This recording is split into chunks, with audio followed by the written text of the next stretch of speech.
Isa, dalawa, tatlo. Mga katagang sasabihin ko, walang kasinungalingan, kasinungalingang di katulad ng minamahal mo. Kita na sa akto, di pa nagsasabi ng totoo. Ano nga ba ang totoo?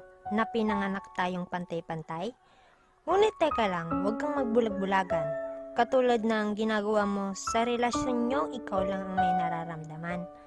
Palibhasa, ikay mahirap at walang pinag-aralan. Ganito ba talaga ang buhay? May batayan ng pagiging mahirap at mayaman? Na kapag ikaw ay mayaman, ikaw ay nasa itaas. At kapag ikaw ay dukha, ikaw ay nasa ibaba. Nakakalungkot isipin, ngunit kailangan nating tanggapin. Tanggaping lahat tayo ay may kanya-kanyang karapatan. Karapatang magmahal at mahalin din. Respeto at mabuhay, magkaroon ng maganda at maayos na pamumuhay, karapatang makapag-aral at makapagtrabaho.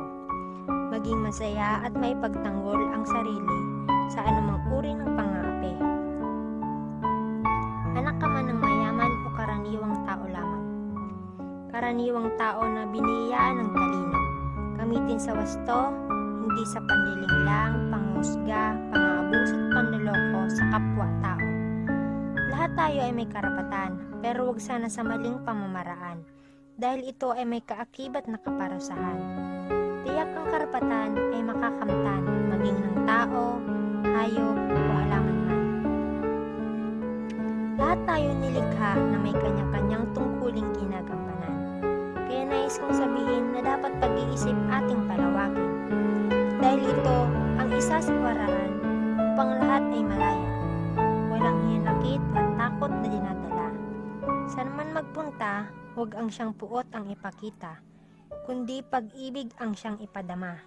Huling kataga, nabibigkasin ko na nais kong itatak sa bawat isipan mo. Karapatan mo ipaglaban mo.